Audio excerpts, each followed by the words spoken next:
అదే RTV app వార్తల్ని క్షణాల్లో చదివే అవకాశం ఉంటుంది. ఒక న్యూస్ పేపర్, ఒక టెలివిజన్ ఛానల్ మీ చేతుల్లో ఎప్పుడూ ఉంటాయి. ఉద్దేశం ఏంటంటే మొన్న విజయసాయిరెడ్డి గారి పైన తన వ్యక్తిగత జీవితం పైన ఎవరైతే ఎండోమెంట్ డిప్యూటీ కమిషనర్ ఉన్నారో ఆమె భర్త మదన్ మోహన్ అనే వ్యక్తి తనకు జరిగిన అన్యాయాన్ని, నష్టాన్ని వివరించడం జరిగింది.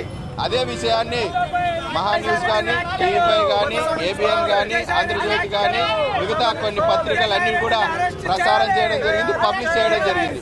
అయితే ఇది జీర్ణించుకోలేని ఆయన ప్రెస్ మీట్ పెట్టి ప్రెస్ మీట్లోనే మహా టీవీ ఎండీ గారిని, ఆంధ్రజ్యోతి రిపోర్టర్ని, ఏబిఎన్ రిపోర్టర్ని, టీవీ5 రిపోర్టర్ని, తర్వాత టీవీ5 సాంబశివరావుని కూడా అగౌరవపరిచే విధంగా వాడు వీడు అని సంబోధించి అగౌరవపరిచే విధంగా మాట్లాడడం అనేది చాలా బాధాకరం.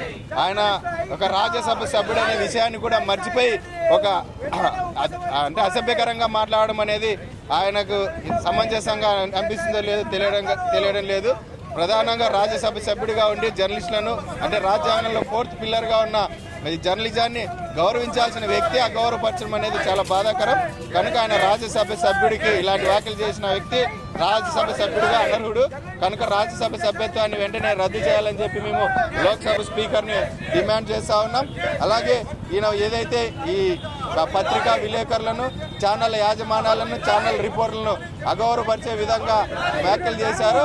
ఆయన పైన వెంటనే సుమోటోగా కేసు నమోదు చేసి అరెస్ట్ చేయాలని చెప్పి కూడా ఏపీయూడబ్ల్యూజేగా మేము డిమాండ్ చేస్తున్నాం. లేని పక్షంలో దశల వారీగా ఆందోళన కార్యక్రమాలు చేపడతామని కూడా హెచ్చరిస్తున్నాం. మీకు ఏదైనా నష్టం జరిగింటే విజయసాయిరెడ్డి గారు ఈ ఛానల్లో కానీ, పత్రికల్లో కానీ ఆయనకు ఏదైనా నష్టం జరిగింటే లీగల్గా ఫైట్ చేసే అవకాశం ఉన్నా కూడా ఆయన బాధ్యతాయుతమైన పదవిలో ఉండి ఆయనే ఇట్లా మీడియా వ్యక్తుల పట్ల, జర్నలిస్టుల పట్ల, మీడియా సంస్థల పట్ల, యజమానుల పట్ల అసభ్యకరంగా మాట్లాడడం అనేది దారుణం. ఇది గతంలో కూడా అనేక సార్లు ఇది రిపీట్ అయింది, మళ్ళీ ఒకసారి రిపీట్ చేశారు.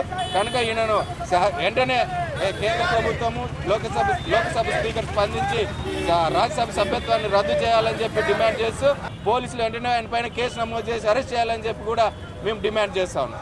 మాట్లాడడం ఏమైనా ధర్మంగా ఉందా? నువ్వు అసలు ఒక రాజ్యసభ సభ్యునివేనా? ఇలా మాట్లాడవచ్చా? నీకు ఇది ఏమన్నా ఇది న్యాయం అనిపిస్తుందా? ఒక ప్రైవేటు ఏదైనా కానీ ఒక ప్రైవేట్ అంశము, అది ఇంట్లో ఉన్నంత వరకు అది ప్రైవేట్ అంశము, అక్కడ ఏమైనా జరగవచ్చు.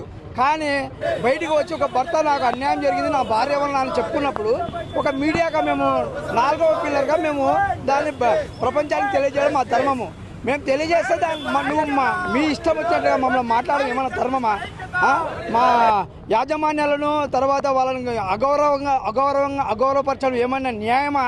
నువ్వు ఒక రాజ్యసభ సభ్యునివే ఉండి నువ్వు బ్రోకరిజం చేసావన్నది ఆడవాళ్ళు స్పష్టంగా చెప్తున్నాడు. అది దాన్ని మేము ఎత్తి చూపలేదు.